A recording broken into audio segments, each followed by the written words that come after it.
Are there any other questions, discussion, or corrections? Okay.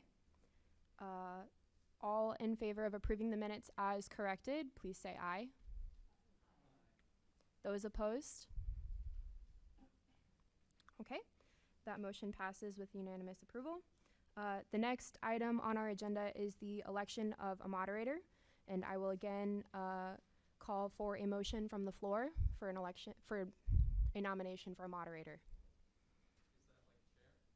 Yeah, so it'll be the presiding officer of the meeting. They'll just follow the agenda as written. I will be here for support, but you will basically just be calling for motions, seconds, asking for questions, and I'd like to move Eldris Melinda Carr as Okay. our moderator. okay. Okay, alrighty. Are there any other nominations from the floor? Seeing none, I'd like to call for a vote from the floor to nominate Eldris Melinda Carr to be the moderator of this meeting. All in favor, please say aye. Those opposed, please say nay. Alrighty, that motion passes with unanimous approval. So, Ms. Eldris Melinda Carr, if you would please be so kind to come forward.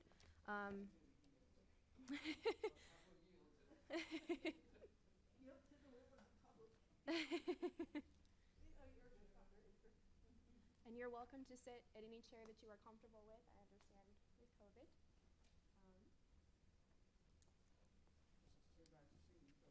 Yeah. Can everybody see me here? Is that okay? And I do have a copy of the meeting materials that you also have. I'm going to go ahead and turn this mic on. And I will just ask that you repeat after me and you raise your right hand. I do solemnly swear I do solemnly swear that I will faithfully and impartially discharge that I will faithfully and impartially discharge the duties of moderator the duties of moderator at this town meeting to the best of my ability. at this town meeting to the best of my ability. Thank you. If you would go ahead and sign the top one, and then I'll sign below.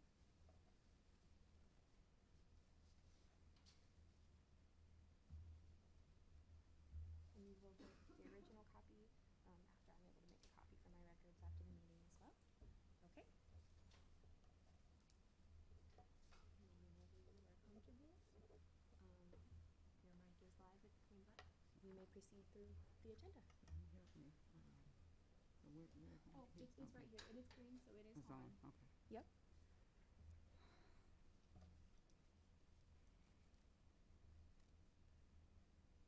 So at this point, we have public participation. And if there's anyone who would like to come forward and speak at this Cunningham Township Annual Town Meeting, you may do so at this time.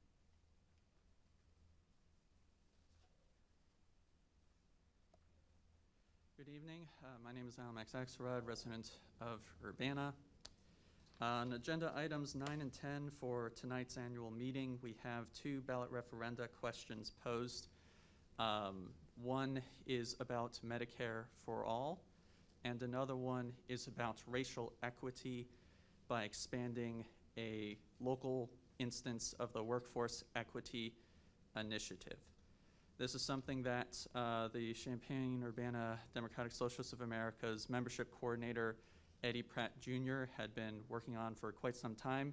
As he is now a Champaign resident, he is not here to see this through, but we are here in good faith to make sure that we can actually help this program to expand by getting a democratic referenda from the voters of Urbana in the Cunningham Township on whether or not they support these initiatives. We think that that will help to inform policymakers to do better by our communities, and that's the only reason that we're here tonight. Thank you.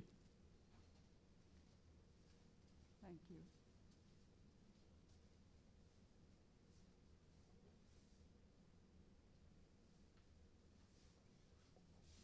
Is there anyone else who would like to come forward?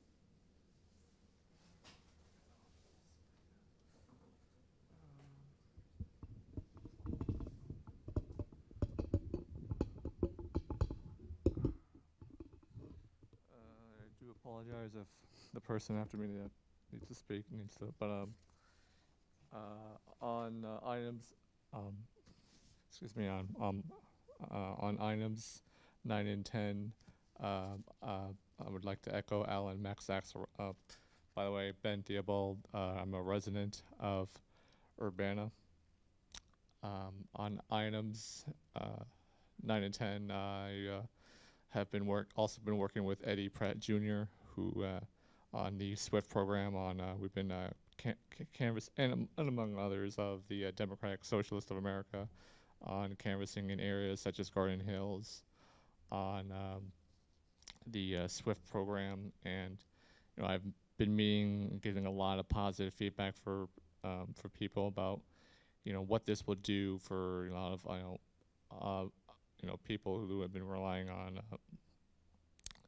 these types of job training programs, and what this would do for the community. And because I think after these past few years with the pandemic, a lot of people have already faced difficult, hard times, and just trying to keep their heads above water, and this would pay give people a decent chance to just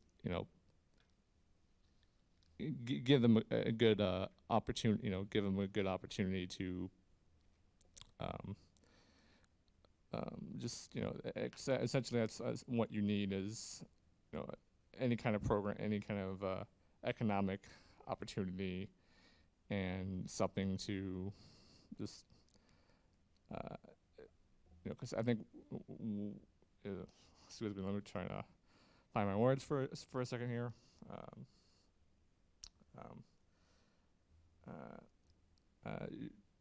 This is something I think that from a lot of neighborhoods that have been hit hard by the pandemic is something that can do a lot of good. And from people who I've talked to, who talked to me, and there were people who couldn't answer the doors because they were working even on the weekends, and we were doing this on Saturdays. So, and these are African American communities, people of color communities that would really benefit from this community, such as Garden Hills, etc. And I believe this stipend would be just like $1 million. I think that's all we're asking for. And in terms of number 10, shall the federal government create a universal national health care system, Medicare for all? I think the easy answer for that is yes. The government should provide a health care coverage. It honestly should have been doing this decades ago. And considering how, again, to bring up the pandemic, how hard it's hit this country, and how it's put millions out of work, and it's just something. And this is even a guarantee. This is just saying that yes, the government should provide a healthcare system that would be equitable and fair. From even John F. Kennedy talked about how we're falling behind other countries that do provide such thing. And this was I think that was something that he said 1961, 60 years ago. So essentially, yeah, I approve both 9 and 10. I would hope to get a affirmative yes on both of those. Thank you. Could you repeat your name? I didn't get your name. Ben Theobald, and I'm a resident of Urbana. Thank you. Is there anyone else who would like to come forward and speak? Share any input?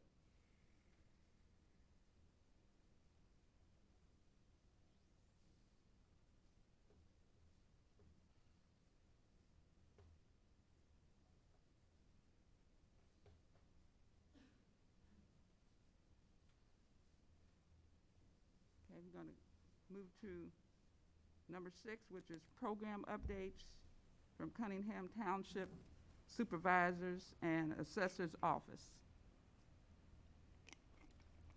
Good evening. I'm receiving text, Elders Carr, that it's difficult on television to hear you, so maybe if you could pull your microphone closer. Okay, Okay. I'll speak louder. We have our audience at home. Good evening, folks. If Ibrahim, if you wouldn't mind pulling up the PowerPoint presentation.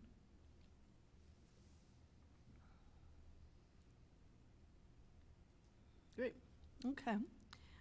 So essentially, I'm going to combine numbers 6 and 7 with program updates for the supervisor's office and then the annual financial statement. I want to let folks know that our statement is on our website, so you can look. I also brought copies, and I put them in the back. Essentially, it's our audit from last year. Next slide, please. So this is our impacts from 2021. Essentially, we are on record to have served 10,704 people in 2021. That is up from 50 in 2016. General assistance, we served 282 households last year. This is just to clarify, this is calendar year impacts, and the financial report is going to be fiscal year, which ends at the end of June.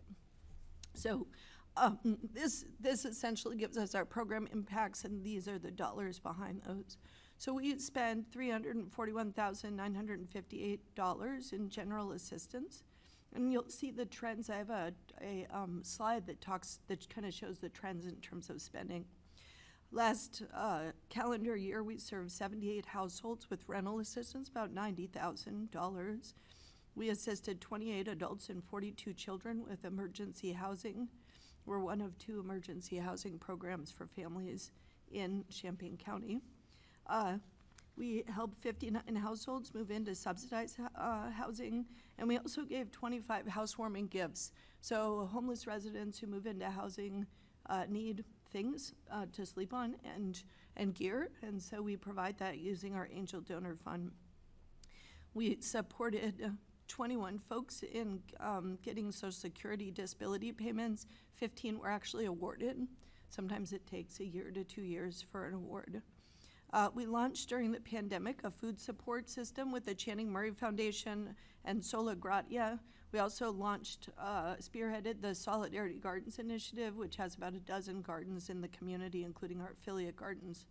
So last calendar year, we spent about $22,006, and we delivered about 700 buckets, served 1,264 adults and 850 children, and we distributed 3,835 pounds of produce, which is a lot of kale, and greens that we were able to move to the community. We also helped to distribute 80 bus passes. We continue to do grants to social services. We do that through a memorandum of understanding process. This represents our last fiscal year grants. They reported 6,382 residents served with the funds, specifically with the funds that we provided. Those are Urbana-only residents, and it was 118,000 to 8 organizations. We do immediate turn-ons of water and power and sewer. Actually, I guess sewer can't get turned off. It's usually your water that gets turned off. So anyone who has a disconnect, who is disconnected or is not eligible for other programs throughout the county, we support using private donations. And we supported 89 households, a total of about 38,000. We launched a digital inclusion campaign last year. We distributed 12 laptops with our partner PCs to People. We pay the kind of premium cost for that, the prorated cost, and then we helped 18 families get internet connections and distributed 113 phones. And this actually started in September, so it was only a portion of the year that's represented with those numbers. Next slide, please. So this is basically probably the most important part of our audit, is looking at our revenue and expenditures and our change in fund balance. So I included this slide. But essentially in last fiscal year, you can see the property taxes brought in For the town fund, we have two funds, the town fund and general assistance fund. And the town fund was about $1 million and general assistance was at $780. We also received the Social Security reimbursements, and you can tell that our contributions, we received private contributions as well as some grants funding totaling $357,000. Looking at expenditures, the general government is referring to our town fund, and social services really refers to our general assistance fund. And we have some grants that come out of that. Whoops. So you can see that we did run a deficit in the town fund, a slight surplus in the general assistance fund, with a total small, modest deficit of about $70,000, and you can see the fund balances. Next slide, please. So this is actually our general assistance levels, and the red refers to, our overall assistance levels, that is rent and general assistance, our kind of two core programs.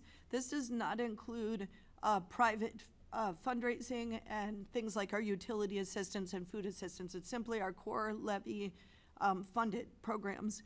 So the red is general assistance. The orange is medical, which is something that, as you can see, policy on the federal level matters.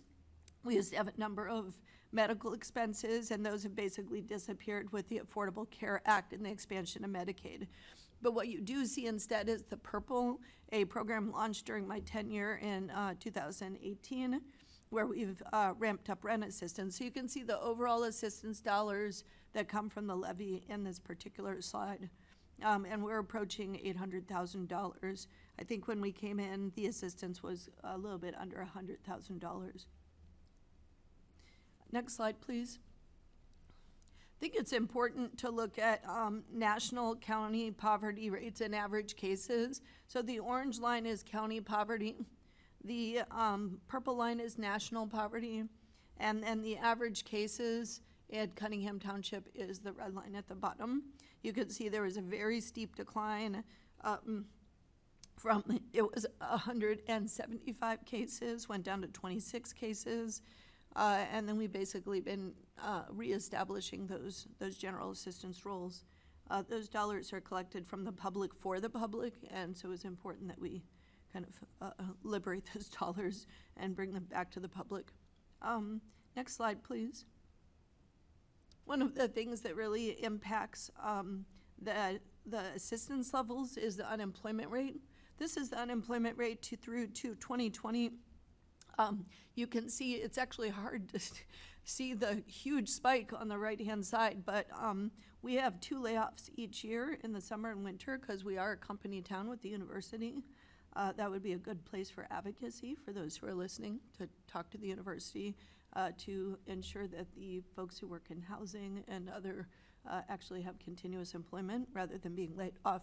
Most of our rental assistance cases come in the summer after a couple of months of being laid off. And you can see we did have decreasing unemployment and a very big spike in 2020. There has been some reestablishment of that. Next slide, please. This essentially, so the first one kind of informs our general assistance, which is income support. This second slide really talks about housing precarity in the community. This is pre-COVID. Numbers look different. And we're calculating those now, but essentially pre-COVID, the Champaign County rent burden was about 60% of renters were rent burden, and the national rent burden, which is an appalling 50%, but certainly we see a higher rent burden in our community. In Urbana, the number is actually 66.4%. We're the most rent burdened community in the area. And so rental assistance becomes very important because as soon as basically folks are one paycheck away from not having a home. So you can see next slide, please. Here's information about our rental assistance program. We do move-in support as well as back rent.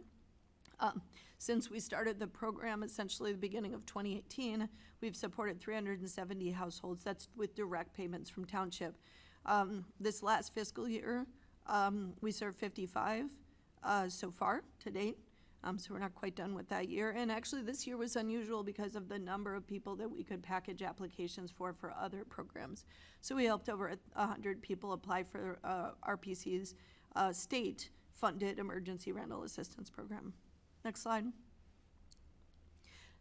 So we've also introduced housing advocacy. Our goal is to end homelessness in Urbana, starting with our kids.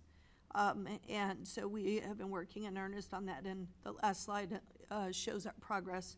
I mean, the slide at the very end of this presentation shows our progress, but we'll get there, just giving you the punchline. So housing advocacy, we've helped 329 participants who are homeless or at risk of homelessness to access all available subsidized housing opportunities. So we have a grid of all housing opportunities. We keep the applications. Anyone in Urbana can call us. Doesn't matter what your income is. We will help you apply for subsidized housing opportunities. And we focus our support on general assistance participants. So you can see essentially we've helped the 329 folks. Of that, they represent 208 households. And of that, we have a placement rate in terms of households of, what is that? We're 83 households been placed. That's a fairly recent project under COVID that will remain in our office as long as we can afford it. So with housing advocacy, we've essentially, next slide please, you could see we had 58 households housed and 72 pending. Next slide. So this is our Bridge to Home Emergency Housing Program, and essentially this was launched first in hotel during COVID. There were families sleeping in cars, and that's unacceptable in our community. And so we started to put families in hotels. We purchased a property last year in downtown Urbana, 2 properties actually, and we operate what is now 6 units, will become 8 units by this summer. We house literally homeless families who are in Urbana schools or staying at crisis nursery, so our referrals come through the schools or crisis nursery. Yes, and Destiny, who's highlighted here as one of our first participants, she has given us permission to share her story. But what she shared was we were at a state of homelessness. I had 6 little ones behind me, and I used to think that if I give up, who will take care of them? So I prayed. Township made everything easier. Honestly, without their help, I don't know if I would be in my home today. She and her 6 children now live in Champaign in a single-family home. They're doing quite well. Emergency housing vouchers. Next slide, please. So COVID hits. We got 163 vouchers for the homeless that came to our community, somewhat unexpected, but no money to actually help people find housing because of discrimination issues. It's very difficult for folks who are homeless to access housing. There's racial discrimination, there's discrimination against families, there's discrimination based on student status.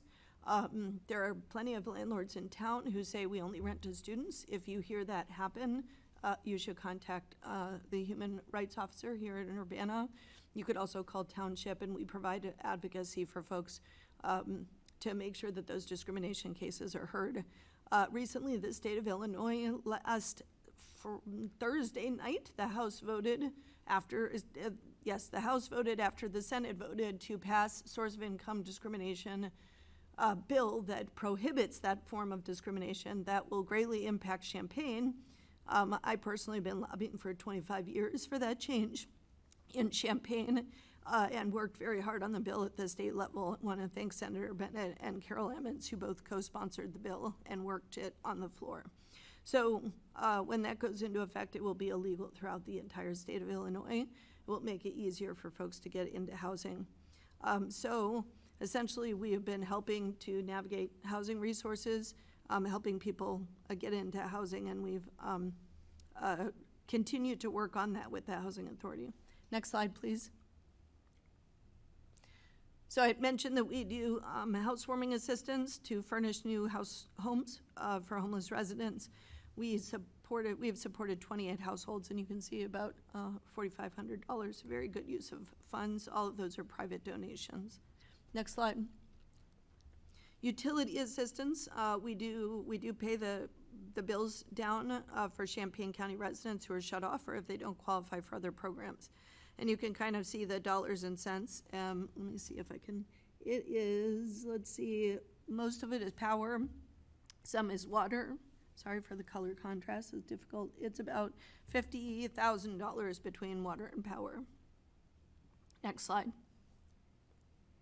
You can see 130 households served, so water is red, power is orange, and sewer is purple. Ultimately, we need legislation that prohibits disconnects based on lack of payment. And generally, it would be helpful to have publicly owned utilities, which there's a distinguished history of advocacy around that here locally that I would encourage people to learn about. Bucket Brigade. So we launched the Bucket Brigade. We do a food delivery service with the Channing Murray Foundation. We resource them to do those deliveries. And where did I go? Okay, so we have to date. So we started that March 25th, 2020. You may remember that day. It was about the time that everything shut down in Champaign County. So we've done 1,743 deliveries to 3,050 67 adults and 2,051 children.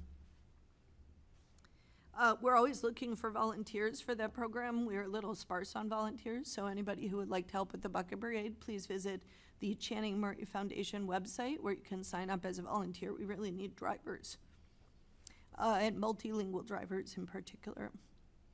Solidarity Gardens is the next slide. So this is a collaborative that we launched with our partners to reduce food insecurity by providing seeds, tools, mini grants, and a distribution network to Solidarity Gardens affiliates, and then distributing those that produce into the community. If you've gone to a soup kitchen before, you will see it's a lot of canned goods. It's not, when people are going through trauma and stress, they need vegetables, they need healthy food. And so we kind of put all those folks who are quarantining and twiddling their thumbs to work in their backyards, and they started, and also in gardens at the Park District, that the Park District opened up for us to use. And so we have been growing thousands of new pounds of produce and distributing that through Solidarity Gardens. We also have a garden at the township right next to our building. There's actually a mural going up right now on both sides. You can feel free to walk by and check it out. It's a mural by Langston Alston, and it's gorgeous. Next slide. Digital inclusion. We launched this campaign, especially during COVID. This is a long-standing need in our community, but became really a pinch point as folks didn't have phones or internet access. And so we've been ramping up this program to help people get laptops, tablets, internet, and phone service. And we work with the Community Data Clinic at the university with Dr. Anita Chan, who's a strong partner and collaborator on that. Next slide. Our digital inclusion involves basically monthly events. When it's warm, people can sign up for Lifeline, get free food, get tax help, rental assistance. And this one in particular was run by our street outreach team. We do have a street outreach team for the homeless, and they've engaged 36 unsheltered folks in Urbana and are working with them on housing. Next step. Transportation assistance. So MTD did have free bus passes for a while. A good place of advocacy for those who are listening is to talk with the MTD board about having those bus passes be free to low-income residents. Right now, there's $60 a year, which is very affordable, but is a barrier for our homeless residents. We provide bus passes for all general assistance participants, and we're looking to expand that next year to other participants we're working with.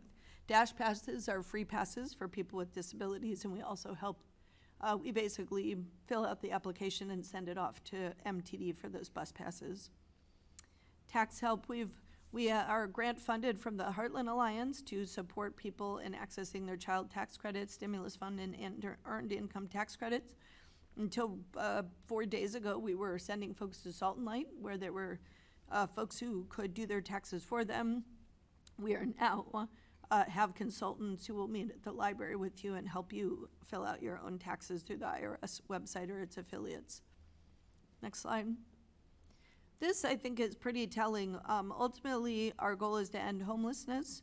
It is possible to do that. There is a finite number of homeless residents in our community, and we simply have not politically prioritized or financially prioritized that.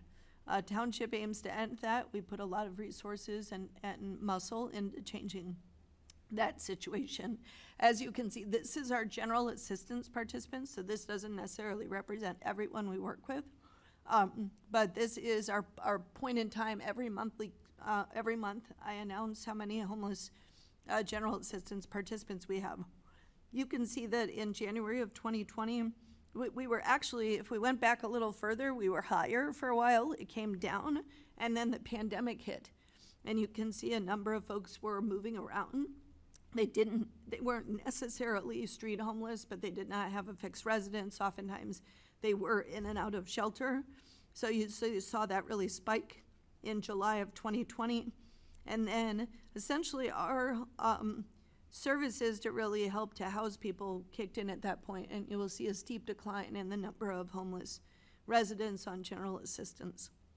So at this point, we're working with a small number of folks, and we think it's possible, if you go to the next slide, that we can end homelessness together in Urbana. With that, I am finished with my presentation, and I guess I could take questions if folks have questions.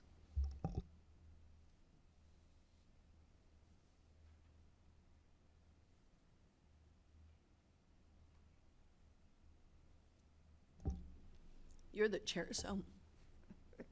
Help me, y'all. Yes. It would be helpful if you could speak into the microphone so that folks, yeah, exactly, so that they could access it as well. Yeah, I was just curious what all the general assistance entails. Just like, is it all of the things that were listed on the first slide, or is it separate from that? That's a great question. So general assistance is a program that's required by state law. Everyone who lives in Illinois, except for those who are in Chicago proper, live in a township. And every township is required by law to provide general assistance, at the very least, to people who are disabled, they have a disability, and they're waiting SSI payments. They have an active application. So one thing to know is that townships are a really important point of leverage for supporting poor individuals in the community. And folks don't always know that, and it's, like, use your township. It's there for you, right? So general assistance is simply income maintenance, and it's the one program we're required to run. And when I came in, it was the only program at Township, and they were serving 26 clients at the time. So that is a cash payment. It's a check, but it's real dollars. It's not a voucher system, unlike other townships. We believe the poor folks can manage their own money, and actually data shows that they manage it better than most people. So they get a check for $300 a month. We're looking to increase that next year, and that essentially helps to provide basic services. Not really meant to provide housing, so we layer it with other housing services, but if you're on food stamps, you may, if you're lucky, you'll get through the month, but it doesn't pay for toiletries, it doesn't pay for all of those other incidentals and needs, so we do a bus pass on top of the $300 a month, and then those who want to participate in advocacy, totally voluntary, they can ask for additional support with housing, with disability, with food, with utility support. So all those other programs are layered on top of general assistance, but also many of them are available for folks who are not on general assistance. And some are available to the whole county based on the funding source. So Urbana residents only pay for Urbana folks, but if private donors give us money, so for example, we just had 2 private donors seed an LGBTQ fund. LGBTQ folks are much higher risk of homelessness and violence than other categories of folks. And so that fund, basically they can choose, is it Champaign County or is it Urbana? And all of our private funds at this point, we don't take any administrative fee. It's 100% pass-through fund, and we encourage folks to then, help out their neighbors using our kind of administrative infrastructure. Does that answer your question?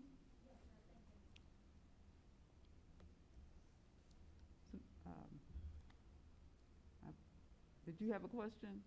Okay, would you come forward to the speaker? We can hear. Thank you.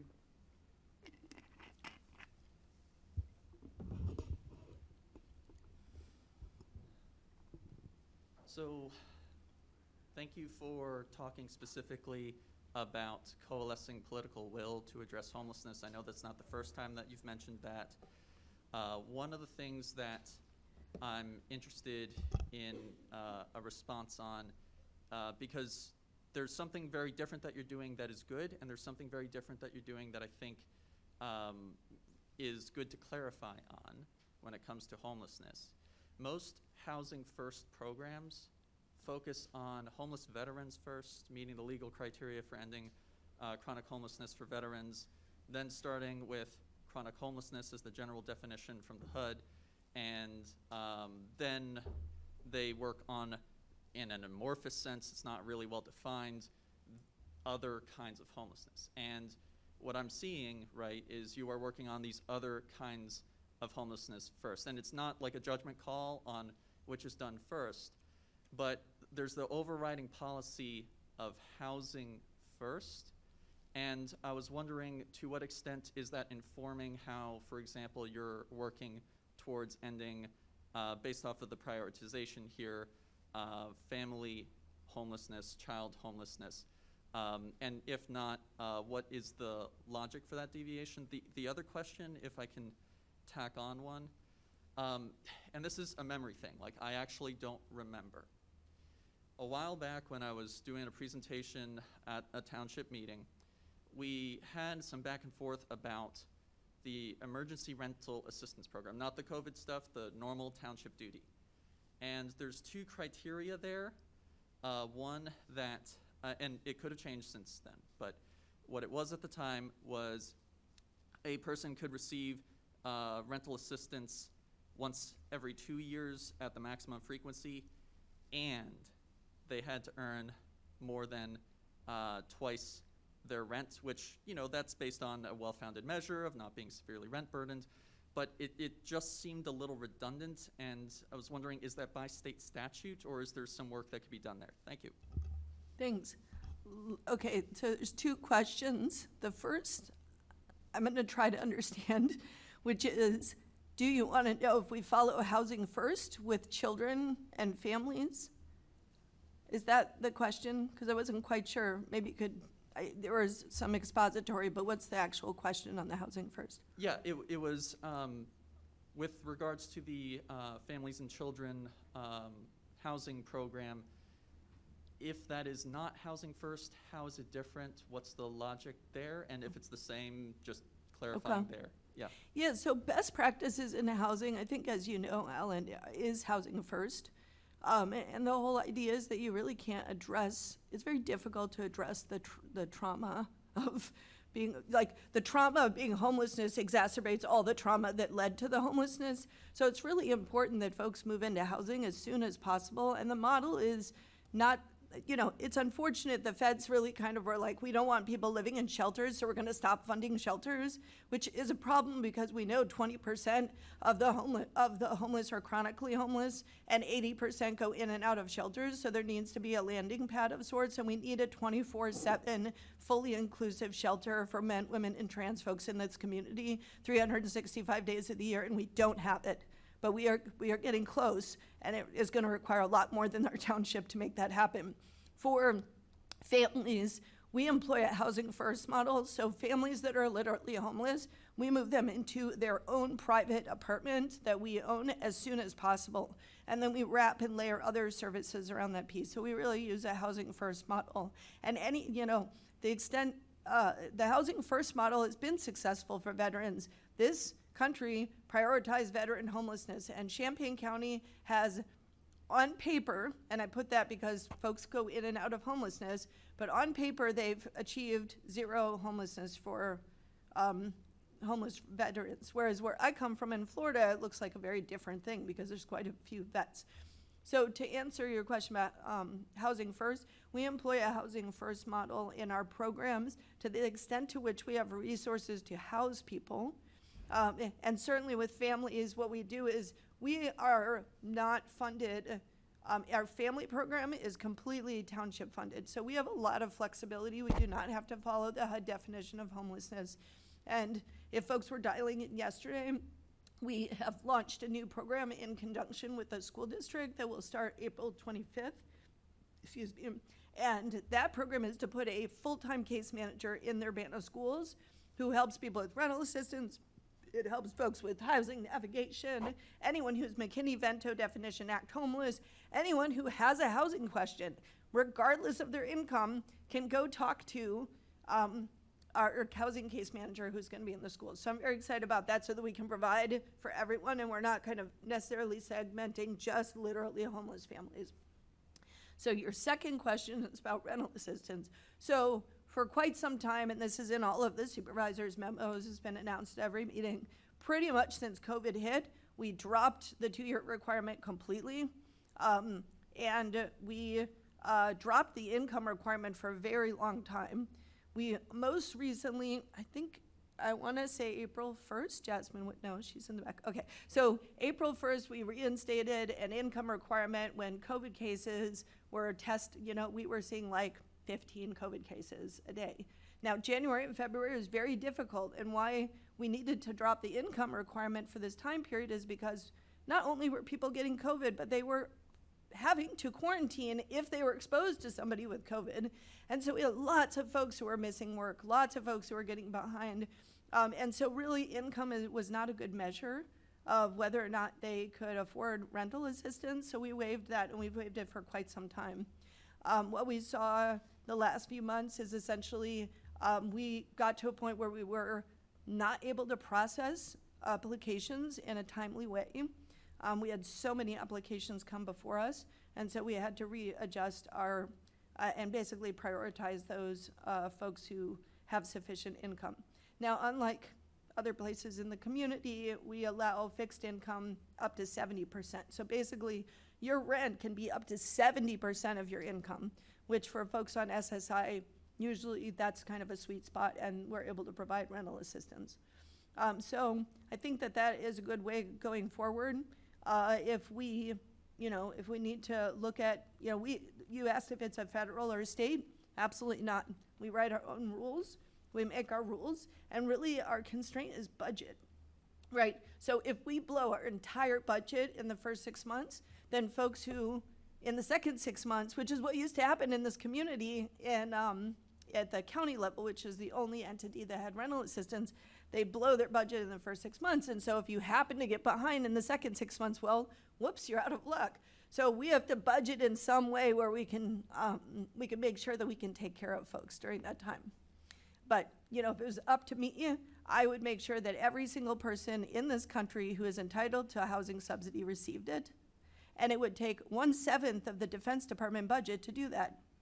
That's what needs to happen.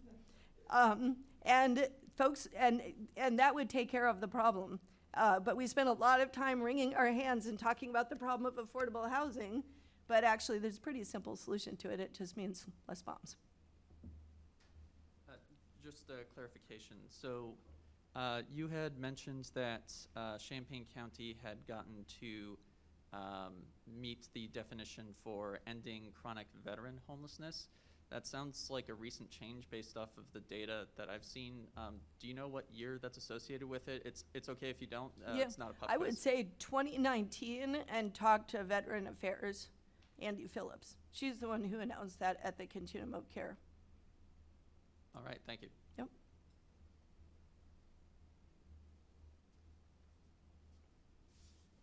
Any other questions? I love a question answer about housing and homelessness, so hit me up if you have other questions. My email is supervisor@cunninghamtownship.org. And I may not respond to you same day because we are very busy, but I do promise that I will respond to you. If you didn't get a response, then it went to my spam folder. Okay. The next item is annual financial statement of supervisor fiscal year 2020 through 2021. Yeah, so I basically addressed that in my first slide, so I'm happy to answer any questions. And there's copies, I also have an extra copy here if folks need it, and it's on the website. If folks have questions about the financials for the township. I would like to clarify, apologies, the paper copy that is in the back of the room is incorrect. It's actually the Q3 financial report for township that was presented at last night's meeting. But that copy is on the website and it is available for inspection in both the clerk's office and at Yeah, township. and I brought copies as well. It's a lot of paper, so I don't want to kill a bunch of trees, but this is a copy if you would like it, and I put one on the back that you all can share. And I just point of process, we don't, we can withdraw number 8. We don't have additional personal property to declare. What was declared last year stands. And we hope to be able to get rid of a bunch of chairs and things here shortly, but we can remove that. That's just a standing agenda item that we won't be using.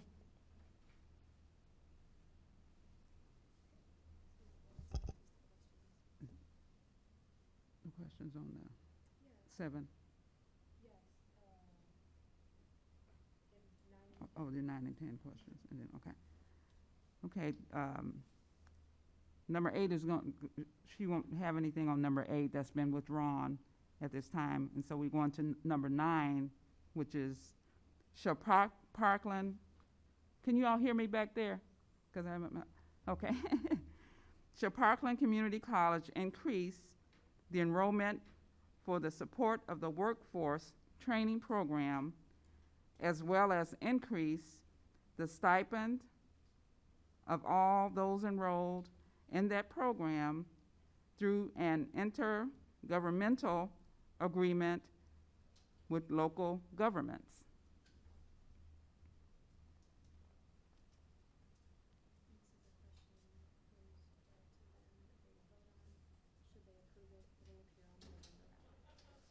Okay. Yes, you can go ahead and say it. This is a question before the body today. Should you approve it, it will move forward to appear on the November ballot. You're welcome to call for So a we vote. need someone. Yep. So we need A motion. a motion and a second to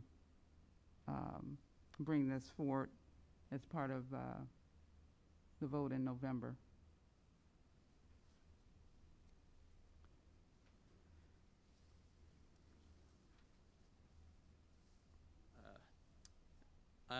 As in my capacity as co-chair of the Champaign-Urbana Democratic Socialists of America, I move that we add the question enumerated in item 9 to the November ballot, again being shall Parkland Community College increase the enrollment for the Support for Workforce Training Program, as well as increase the stipend of all those enrolled in that program through an intergovernmental agreement with local governments.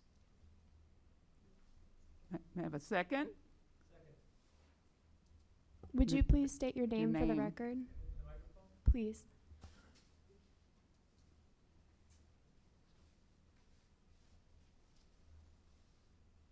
So I second that motion, and my name is Trevor Rickard, TrevorRickerd. I'm also a resident of Urbana here.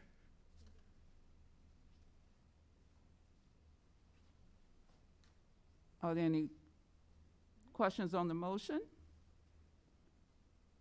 All in favor, use the voting sign aye. Aye. Any opposed, nay. Motion passed. The next item, number 10, shall the federal government create a universal national healthcare system of improved Medicare for all to ensure that all of the residents of the United States receive quality health care that is equitable and fair from birth to death.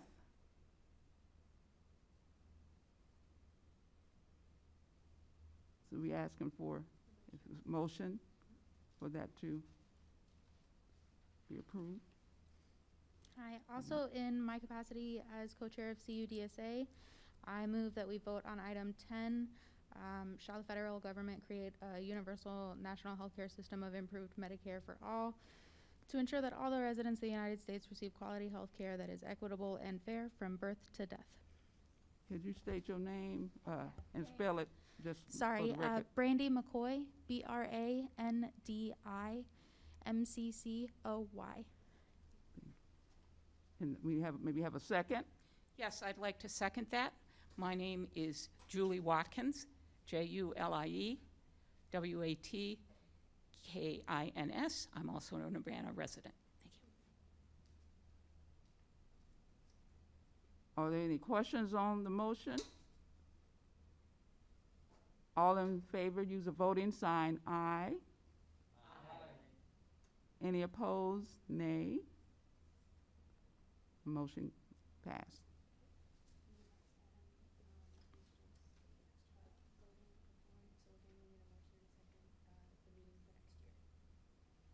Okay, then we're going to be voting for the, for next year's annual town meeting, which will be Tuesday, April 11th, 2023 at 6 p.m. May I have a motion for this time and place, same location?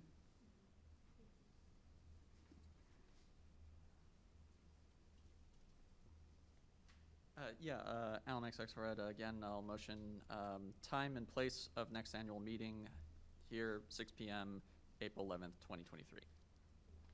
May I have a second, please?